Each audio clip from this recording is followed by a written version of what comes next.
Sejam muito bem-vindos ao nosso programa Saúde na Veia Cast, um podcast voltado para a saúde no cotidiano em vários momentos na vida.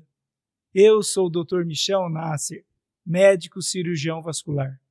Eu falarei sobre a importância da alimentação na saúde vascular. E hoje eu trago ela, nada mais, nada menos que a mineira, cozinheira de mão cheia, que já esteve no MasterChef, Kathleen Lacerda. Kathleen, seja muito bem-vinda ao nosso programa. Agradeço ter participado com a gente. Muito boa noite. Um prazer em recebê-la, tá bom? Prazer é todo meu de estar aqui. Que bom. Kathleen, então, para começar, você é uma mineira que gosta de cozinhar, sabe tudo de cozinha. E na tua família, você teve uma influência muito grande da sua mãe, da sua avó, né? E nas lições que você teve da sua infância, quais foram as mais importantes que você trouxe para a tua vida atual? Eu acho que veio muito da minha mãe, né, e da minha avó, foi não ter preconceitos com relação a sabores, sabe? Com relação a cores, com relação à textura dos alimentos.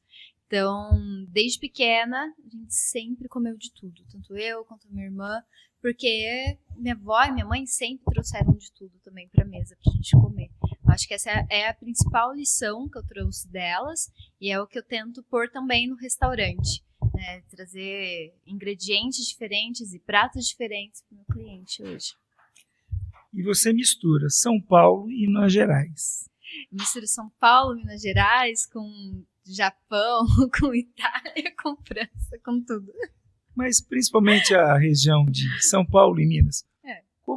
Como essas duas regiões influenciam no paladar e na sua forma de cozinhar? Apesar de você gostar de vários tipos de alimentos ou trazer vários locais para a sua comida, essas duas regiões, São Paulo e Minas, esse casamento bom, o que traz na sua cozinha de legal? Hoje se fala muito, né, de comida ancestral, comida de origem, é tudo muito complexo, mas eu sempre trouxe comigo essa coisa de Minas mesmo, porque eu acho que o Cerrado, né, dá pra gente de ingredientes, tem a parte também do sertão de Minas, que aí já entra um pouco de comida nordestina também, ali perto, né, do sertão. Eu acho que isso é onde está a maior parte das minhas raízes, né? Que é onde eu começo a construir a base de sabor dos pratos que eu faço. Por mais que seja, sei lá, um prato italiano, por mais que seja uma macarronada, tem ali alguma coisa da pimenta bode, tem alguma coisa que eu vou trazer de um pesto com ora pro nobis, ou uma massa ou um peixe mais clássico com uma taioba. Então, essa mistura mesmo. Isso é legal? Eu gosto porque eu acho que os sabores são complexos, né, ali com as coisas erradas. Você pega um piqui, por exemplo, piqui tem gosto do quê? De piqui, né? Não tem outra coisa. Então, o piqui, a guariroba, né? Todo mundo fica falando muito do palmito pupunha, que foi, né, agora amplamente divulgado por grandes chefes, mas a gente tem ali no meio de Goiás, Minas, Mato Grosso, a guariroba, né? É de defesa, né? Então você não pode sair por aí arrancando, ele também. Então, são sabores. Tem preservação. São sabores muito marcantes, né? Então é um palmito meio amargo, mas muito saboroso, com uma textura rígida. Eu acho que é pouco explorado, é um pouco do que eu tento trazer, né, na minha gastronomia hoje. E além do paladar, o cheiro também, né? Nossa! Esses alimentos que você está falando, tem um cheiro maravilhoso. Você nem come o alimento pelo paladar, mas pelo cheiro. Sim. O que você tem das especiarias que você gosta de utilizar? Não as especiarias de fora, das nossas. Nós temos maravilhosas especiarias, principalmente em Minas, em Goiás. Eu uso muito no restaurante cumaru, né? Como Araraquara já é um pouco mais popular, já se acha em cerealistas em Araraquara, mas a gente usa também pichuri é do norte, tem pimentas, né? Várias. O que mais? São tantas coisas e eu misturo tanto, porque cada viagem que a gente faz, cada ida para o Mato Grosso ou para Minas, ou até mesmo para São Paulo, que é um lugar onde tem tantas culturas, acaba vindo tanta coisa dentro da mala comigo. Descobri recentemente um cardamomo branco, um cardamomo albino que tem um sabor meio mentolado, e eu fico alucinada com todos esses cheiros, todos esses sabores que a gente tem. Um café com cardamomo é maravilhoso, né? Nossa, cardamomo, erva doce, pimenta branca, pimenta... Eu sou apaixonada. Café árabe, normalmente, a gente põe cardamomo, então fica muito bom. A gente adora, toma bastante desse aí. E você é uma pessoa muito letrada, fez letras, tem uma cultura muito grande, né? E a sua formação de letras, né? Então, o seu amor pela arte, pela literatura. Eu tenho uma filha também que gosta de ler, gosta de escrever, gosta de escrever poesias, né? Então, você sabe que a literatura e a gastronomia sempre estiveram juntas, né? Sim. Isso historicamente, dentro da própria história. O que você traz do seu conhecimento de gastronomia, que é grande, junto com o teu aprendizado de literatura da universidade? O que a universidade corroborou com o seu conhecimento, que passou para você no seu conhecimento do trabalho? Nossa, eu poderia ficar horas falando sobre esse assunto. Isso é bom. Porque vira e mexe é um desejo que eu tenho de talvez juntar essas duas faculdades e voltar a fazer uma pós-graduação ali em literatura, talvez. Os professores da letra estão sempre ali no Lisbela, né, comendo. Mas eu acho que, para além de teorias, né, para não ficar aqui falando de um monte de autor que obviamente fala de comida, né? Eu lembro que uma das primeiras vezes que eu fiquei, nossa, foi no Cortiço, quando, né, fala da portuguesa, que cheirava bacalhau, e o azeite da brasileira, que tinha cheiro de café, né? Então, toda essa parte poética mesmo dos ingredientes e dos preparos, mas eu acho que hoje, montar um restaurante, cozinhar cada prato, ou cozinhar para alguém em casa, eu vejo muito como uma estrutura de uma narrativa. Então, eu estou mais presa a isso hoje. Acho que ficar ali pesquisando os pratos e pensar num prato e até chegar ao prato na mesa do cliente ou de um convidado ou da própria família, né? Ali toda uma história foi construída. A pessoa que está comendo, ela conseguiu, né, captar a história, e mesmo depois que ela come, é como se ela tivesse lido um livro, e aí já mudou, né, porque era a relação que eu tinha cozinhando, a história que eu contei ali cozinhando. A partir do momento que o prato chega na mesa e a pessoa vai comer, ali já começa uma outra história. Então, acho isso muito bonito. Não, é bonito que você entrega para o seu cliente um poema. Você escreve um poema, você escreve uma conversa, uma prosa, eu conto poema, uma história, eu conto sobre mim, sobre o ingrediente. E lá dentro tem todo o seu conteúdo. O seu conteúdo interno, você desenvolve ele na alimentação. E a alimentação saudável tem muito legal, é muito bom isso. Você falou da sua filha, né, escrever poesia. Quando eu era criança também, antes de fazer letras, eu escrevia poesia, queria ser escritora, e aí agora eu cozinho. que são coisas bem parecidas. É uma forma diferente de você continuar apresentando a sua arte, literatura, a sua arte, isso é importante. E por falar em arte, né, em 2018, pelo que eu estava lendo, você participou do MasterChef. Isso. Né? E a experiência de participar lá do MasterChef, você criou o famoso pão de queijo frito. E o que esse prato representa para você, tanto no seu trabalho, quanto todo mundo conhece aquela do pão de frito, do pão de queijo a menina frito. Do pão de queijo frito. Às vezes as pessoas esquecem e falam, mas é a menina do pão de queijo frito. Eu não gosto de falar que eu criei, né, o pão de queijo frito, porque minha avó desde sempre fritou biscoito de polvilho.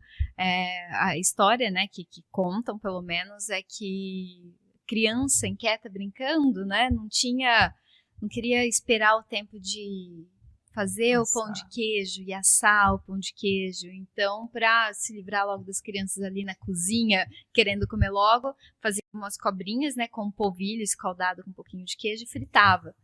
E aí, como eu cheguei lá, eu não conhecia o forno, não sabia se ia dar tempo, se não ia dar tempo. Falei, bom, vou fritar, né? E deu certo. Pelo menos ali eu sabia controlar melhor a temperatura, sabe? Era um campo seguro pra mim. E aí foi por isso logo que no começo é duro você chegar no ambiente todinho.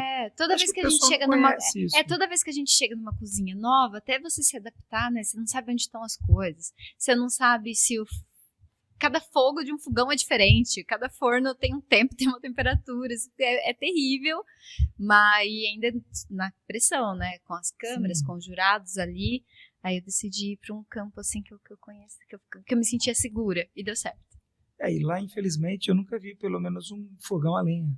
Não. Lá não tem. O pior que já teve provas, eu acho, ainda o pessoal cozinhar, ter que fazer churrasco, ter que fazer mas comida. é quando é fora, não lá dentro do estúdio. Não, lá dentro do estúdio não tem. Se você deixasse o fogão a lenha lá, pelo menos dependendo da madeira que você põe, você sabe o tempo da queima, daria para saber mais o calor. Seria mais tranquilo, não sei, não entendo nada de cozinha, falar a verdade para você. Nada. E o importante, você foi para uma segunda etapa, você foi para a revanche. Depois eu participei da revanche. O que você aprendeu de diferente na segunda participação? Não só do aprendizado pessoal, mas do aprendizado culinário. Traga toda a sua experiência para o pessoal saber um pouquinho. Quando eu participei do MasterChef em 2018, eu estudei, li livros, conversei com a minha mãe, que é uma cozinheira não profissional, mas é cozinheira, minha avó também. Elas têm uma marmitaria, né, aqui em Araraquara, lá no Jardim das Estações, já fica aí, né? Foi. E aí quando eu fui com toda essa bagagem de alguém que gosta de cozinhar e que cozinhava em casa quase todos os dias. E que quando via MasterChef como espectadora, né, falava, nossa, massa fresca, nunca fiz, como que será que faz? Vamos fazer em casa. E a gente ia e fazia. Nossa, lagostim, nunca comi, será que tem Araraquara? Como que limpa? Vamos procurar um vídeo no YouTube. Aí procurava, vamos fazer. Então, sempre tive essa curiosidade. Participei do MasterChef e lá eu vi que, na verdade, a gastronomia é um campo tão gigantesco, né? Vi que não sabia nada. Eu realmente não sabia nada. E quando eu terminei, falei, e agora? O que eu vou fazer? Volto a dar aula? Volto para letras? Falei, não. Eu vou estudar. E aí eu fui fazer faculdade de gastronomia. Então, quando eu voltei para participar do MasterChef em 2019, eu já tinha cursado, são 2 anos, né? Eu já tinha feito quase 1 ano completo de gastronomia. Então, para além de todo esse conhecimento técnico, né, que eu já tinha adquirido, que eu não tinha antes, eu já tinha trabalhado em algumas cozinhas, né? Já tinha tido um pouco mais de experiência. E não só isso, é sempre... Dá sempre um fio na barriga, né, de estar naquela cozinha, de estar cozinhando para os jurados, mas eu já conseguia controlar um pouco melhor as minhas emoções. Chorei bem menos em 2019 do que eu chorei em 2018. O choro já estava virando sangue. Que todo mundo ficava falando que eu era chorona. Eu sou chorona, né? E lá virava e mexia, tava eu lá chorando. Qualquer coisa acontecia, eu chorava. Não parava de cozinhar, mas cozinhava chorando. Em 2019, não. Consegui, né, melhorar um pouco esse meu controle emocional, focar mais, fazer as coisas com mais calma, pensar um pouco mais antes de fazer. Eu acho isso muito importante na cozinha, né? Não se afobar. Trabalhando com os grandes chefs, você também teve oportunidades de trabalhar com grandes chefs. Nesse tempo você teve, sim, esse mesmo frio na barriga, você teve ansiedade. Como é trabalhar com uma pessoa que ele tem conhecimento, mais tempo de cozinha que você, na verdade.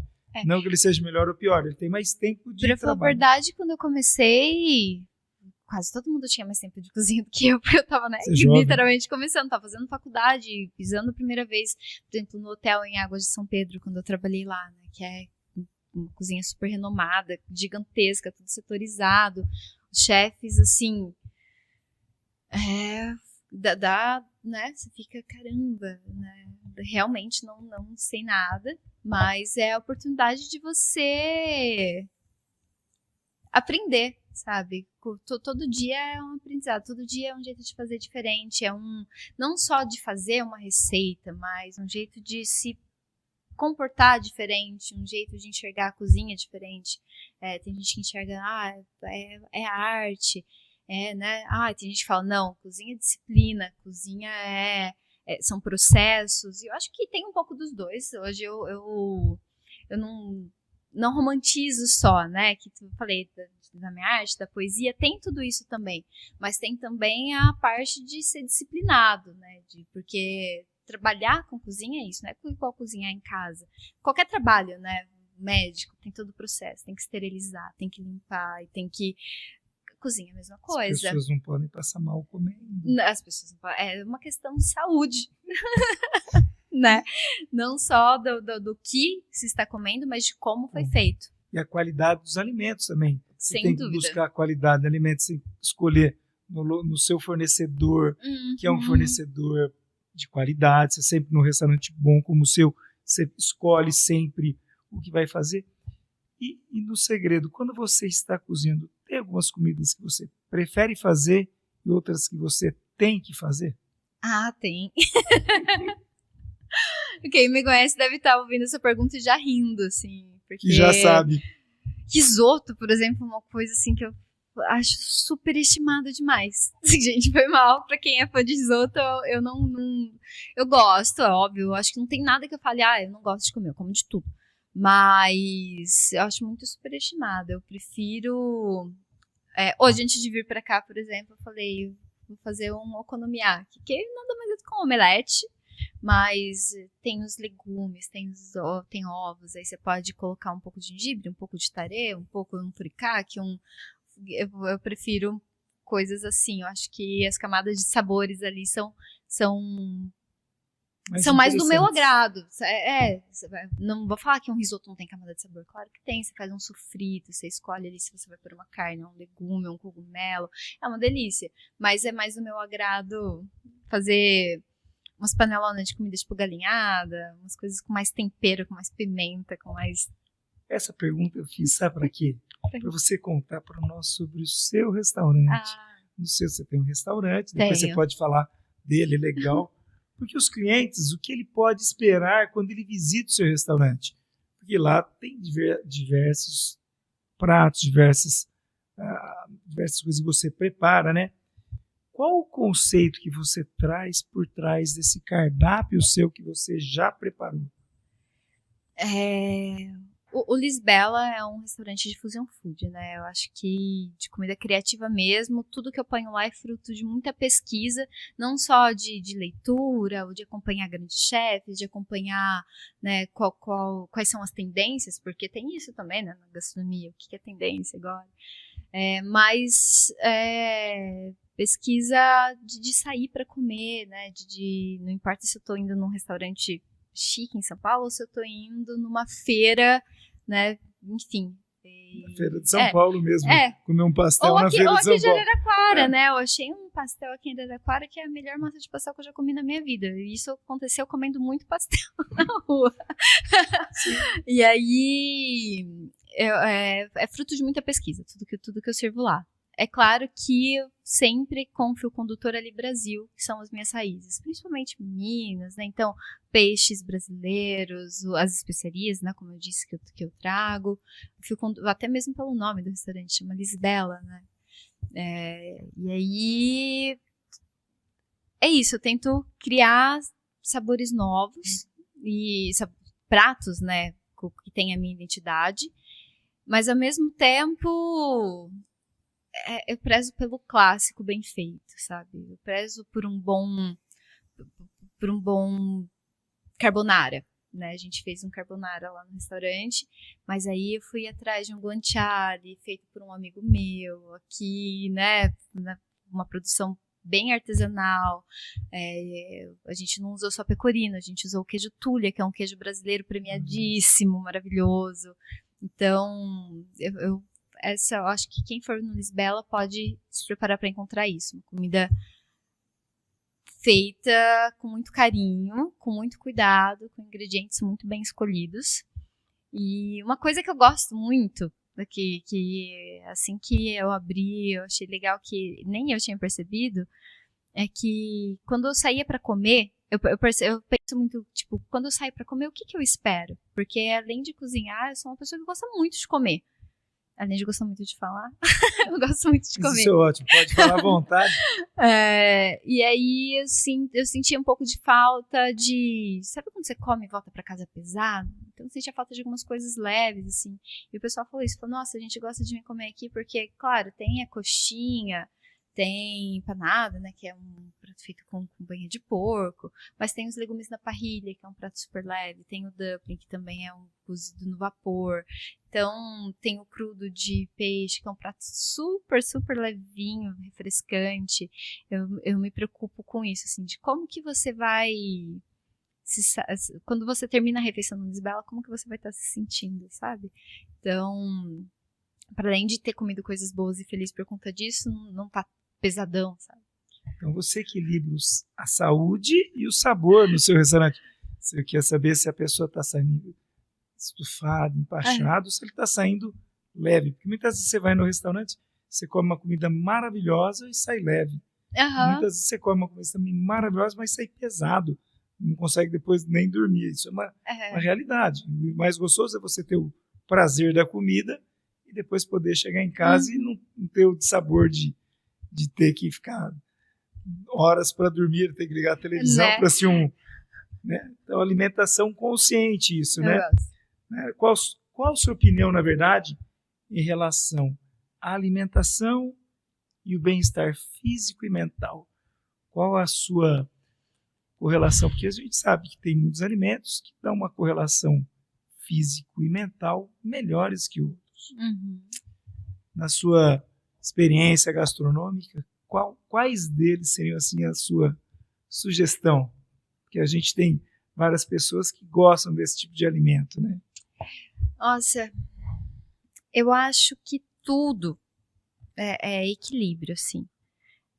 Eu adoro um fast food de vez em quando, assim, sabe? Quando bate aquela TPM, comer um hamburgão com milkshake.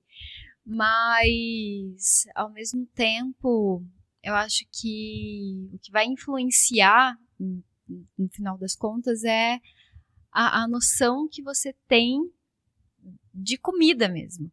Porque as pessoas, elas se alimentam, eu estava conversando isso hoje, eu estava conversando essa semana com um cliente lá no restaurante sobre isso, que a gente come alienado da comida que a gente está ingerindo. Então, se eu como um fast food com a noção de, tipo, eu tô comendo fast food, eu sei que não é bom pra minha saúde, mas é isso. Vou comer, sei lá, a cada... né, mês. Mas, e aí, ao mesmo tempo, quando eu estiver comendo ali um pedaço de carne de panela com batata e legumes cozidos, e eu falar, pô, né, essa é uma comida que alimenta, e essa carne, né, veio de um animal que morreu para estar no meu prato, ou porque o que acontece, pessoal, às vezes se perde, né, disso, de onde veio tudo que está no meu prato, sabe, as verduras e os legumes.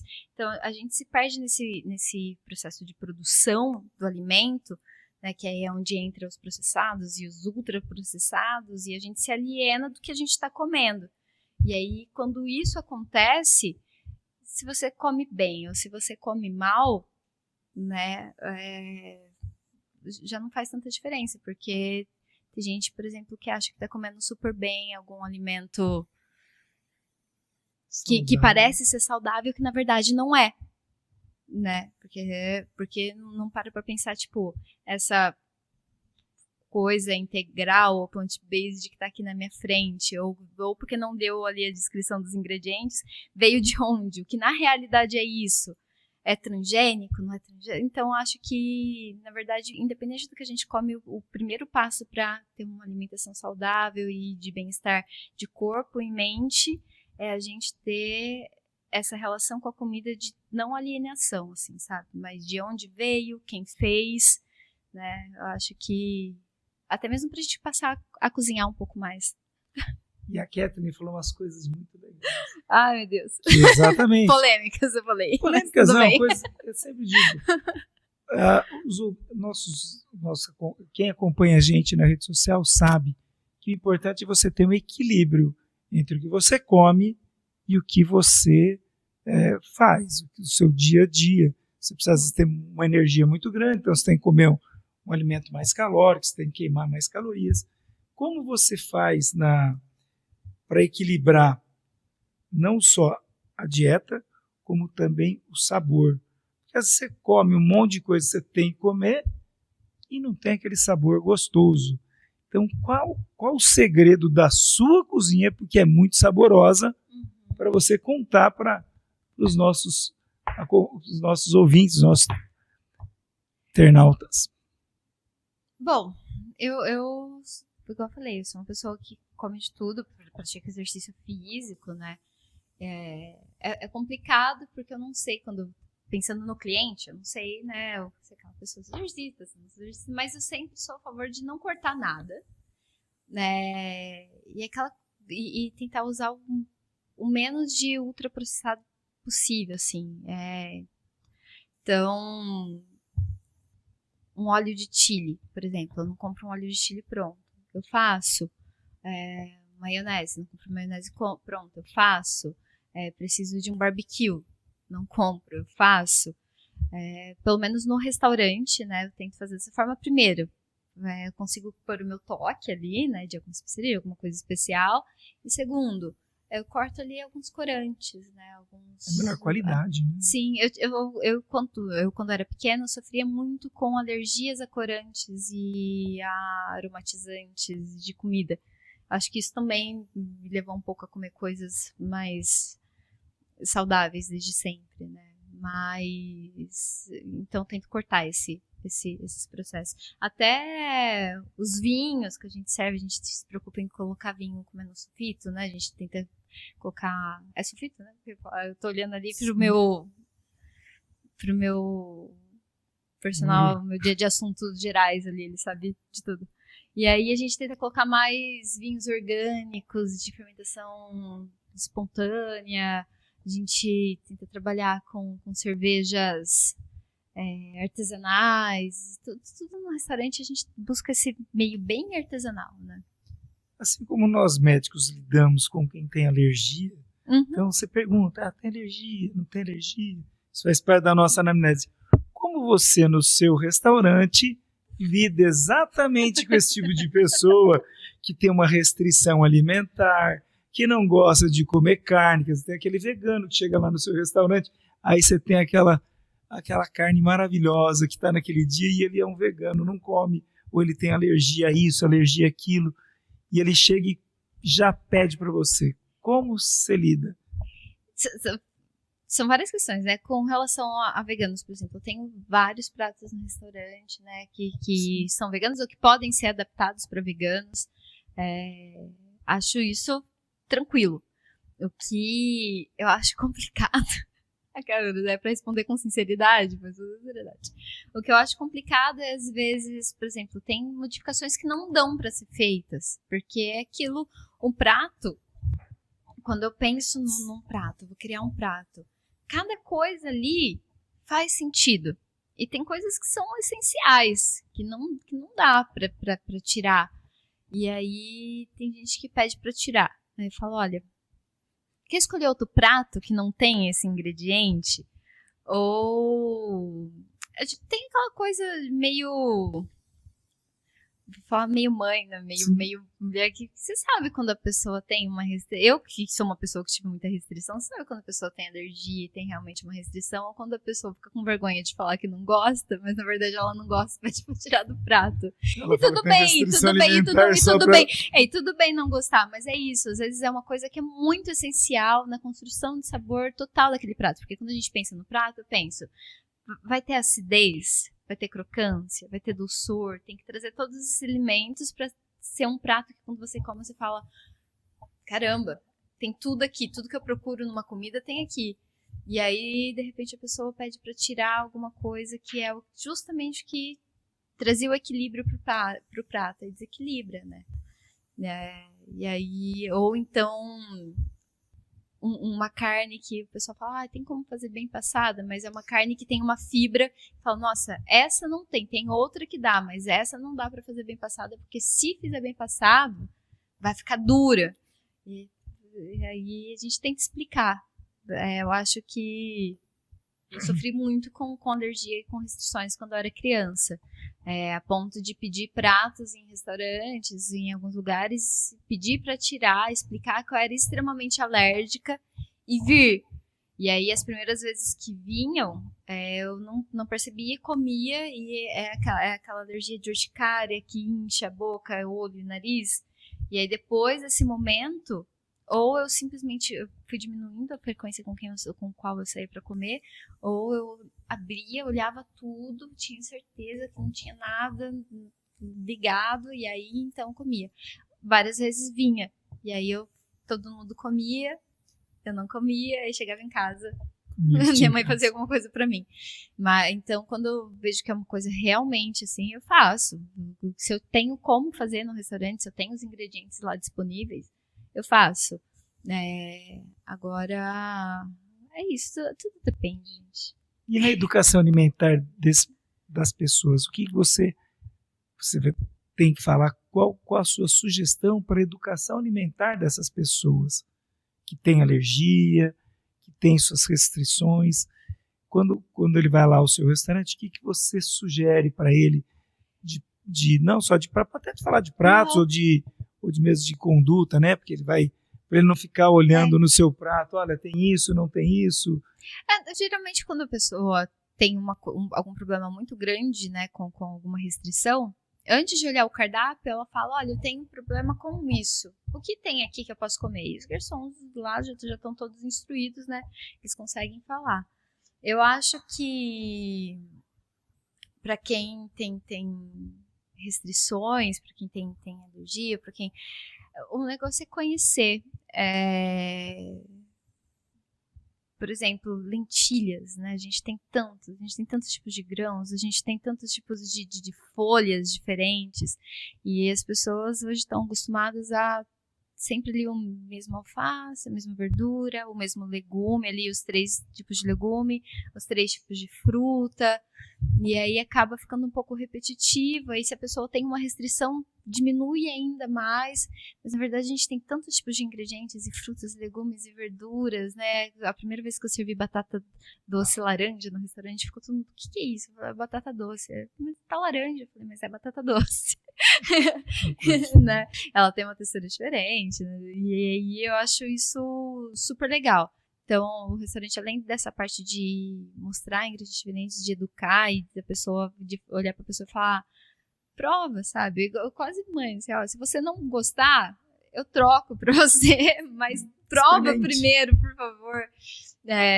Clientes mais chegados, assim, que são mais recorrentes lá no restaurante, às vezes quando eu tô treinando um prato, fazendo algum teste, eu mando na mesa. Falo, ó, fiz um teste. Essa semana eu fiz um teste com uma berinjela, mandei na mesa de uns 3 clientes. Ó, sei que vocês comem de tudo, fiz um teste de uma berinjela. Querem provar? Né, pra ter um feedback. Eu acho isso divertidíssimo. E eu acho que ter as pessoas estarem abertas a isso é tão bom pra gente, enquanto pessoas que criam, né, e bom para as pessoas que comem coisas diferentes. E que dica que você daria para quem gosta de cozinhar em casa, né? E da forma mais saudável possível? Isso é importante, tanto para nós da cirurgia vascular, quanto para vocês da gastronomia. Então, tem algumas fórmulas que você pode sugerir para os nossos internautas da forma de cozinhar em casa mais saudável. Não tem outro jeito, assim, é cozinhar. Porque eu falo cozinhar todos os dias. Às vezes a gente fala, assiste tal programa, compra tal livro de receita, ou quem gosta de cozinhar, já cozinha. Quem não gosta, é isso, tem gente que não gosta. E é um martírio ali, né, tá ali. Mas se programar e cozinhar e tentar, porque comer em casa, assim, né, cozinhar no dia a dia, te dá a liberdade de não ficar refém de alguns tipos de alimentos, de novo, né, a gente volta, processados. Ou então, eu sinto muita falta no almoço, aqui em Araraquara, de opções mais leves, assim, de saladas, de lugar para você comer, sei lá, ou de entrega, né? Lá a gente não tem como fazer propaganda, lá na marmitaria da minha mãe, ela tem todos os dias 5 tipos de saladas e 4 tipos de carnes, ela sempre tenta pôr uma carne grelhada, uma carne, mas ainda é pouco, lá tá sempre cheio. Tem vezes que eu não consigo comer comida de lá porque tá lotado e aí eu não consigo pedir marmita. Então, aí eu tenho que cozinhar em casa. Ou, às vezes, a gente tá com pressa que é só passar em algum lugar, eu sinto falta. Então, saber cozinhar em casa, saber, tipo, que em 30 minutos, sabe? Que foi o que eu gastei hoje pra fazer a janta, que tinha acelga, cenoura, repolho roxo, batata, cebola, um pedacinho de panceta, porque não sou de... Pãozinho de que mais? Tinha pepino, tipo, tudo isso demorei, sei lá, meia hora. Você fez uma dieta saudável, né? O que você tinha na geladeira, né? Foi realmente pegando tudo que eu tinha na geladeira e aproveitando ali. Isso é legal. E conta pra nós, como é que faz pra seguir a Kathleen Lacerda? Porque a Kathleen vai contar pra gente onde a gente pode encontrar ela, tanto na rede social quanto no seu restaurante. Conte um pouco dele pra gente, faça à vontade, como você achar melhor, explique onde achar você na rede social e onde achar você no restaurante. Bom, então, lá no meu Instagram, além de colocar sempre as novidades que eu tenho no restaurante, um pouco, né, contar um pouco do meu dia a dia, e receitas, tem muitas receitas lá também no Instagram, então é só seguir Kathleen Lacerda Cozinha. E no restaurante, o restaurante é Lisbela Gastrobar, fica ali no centro, né? Tem no link da bio, tem lá um endereço bonitinho, o WhatsApp para fazer reservas. Ali na Rua Tupi. Ali na Rua Tupi, é verdade, esqueço às vezes. Eu fico pensando em referências ali perto do Parque Infantil, ali na Rua Tupi, entre o Parque Infantil e a 36. Vão nos visitar, vale a pena. E aí, chega lá, pode procurar o Gustavo, falar pra me chamar lá na cozinha, que eu vou lá bater um papo com vocês, que eu gosto de falar, vocês já perceberam. Também isso é importante, a gente gosta de bater um papo. A Kathleen sempre anima que a gente fala coisas legais sobre comida, e na cirurgia vascular, a alimentação é tudo. Eu tive um piripaque ano passado, né? Fui parar no hospital por me alimentar mal, dormir pouco, beber muito, né? Eu tenho noção das minhas falhas ali. E tive uma pielonefrite com derrame, chegou a ter derrame pleural. Fiquei um tempinho. Quadro infeccioso grave. Um quadro infeccioso bem grave. E aí, depois disso, falei, não, preciso dar uma guinada aí na vida, né? 31 anos, super novinha. E aí, agora, além da alimentação... tentar dormir melhor, me alimentar bem, fazendo bastante exercício físico, só preciso beber menos. Mas beber faz parte também. É verdade que uma taça de vinho por dia faz bem? Uma é ótimo. Aí, então. 2 é excelente. 3 melhor ainda, né? Mas saudável é uma só, né? Nada contra quem bebe ou quem deixa de beber, mas uma só já estaria muito bom, né? Excelente beber com moderação. Com responsabilidade, né? E, Kathleen, você falou tudo, mas esqueceu de falar nas suas redes sociais. Fale um pouco das suas redes sociais, onde te encontrar. Bom, então, para quem quiser acompanhar ali um pouquinho do meu dia a dia, algumas receitas que eu posto também, é só seguir Kathleen Lacerda Cozinha. E o Lisbela, né?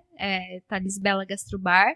Fica ali entre a Rua Tupi e o Parque Infantil. No link da bio do Instagram já tenho ali para falar no WhatsApp, para fazer reserva, para mandar o cardápio. A gente sempre posta novidades. Todo domingo eu faço um executivo diferente. Então, tanto nas minhas redes sociais quanto nas redes sociais do Lisbela, vocês conseguem acompanhar bastidores da cozinha, né? Eu sempre posto bastante. E vai ser um prazer ter vocês lá comigo. Muito obrigado. A gente irá lá, com certeza estaremos lá. A marmitaria da mãe. A marmitaria da mãe tá... Que sabor marmitaria? Não tem WhatsApp, porque eles não conseguem suprir a demanda, né? Então, só por ligação ou indo até lá. Quem sabe a gente consegue expandir aí nessa a questão da marmitaria, mas vale muito a pena, uma ótima opção para o almoço. Muito obrigado. Vamos estar apresentando na marmitaria quanto no Lisbela. Obrigada. Obrigado a você. Prazer em terra.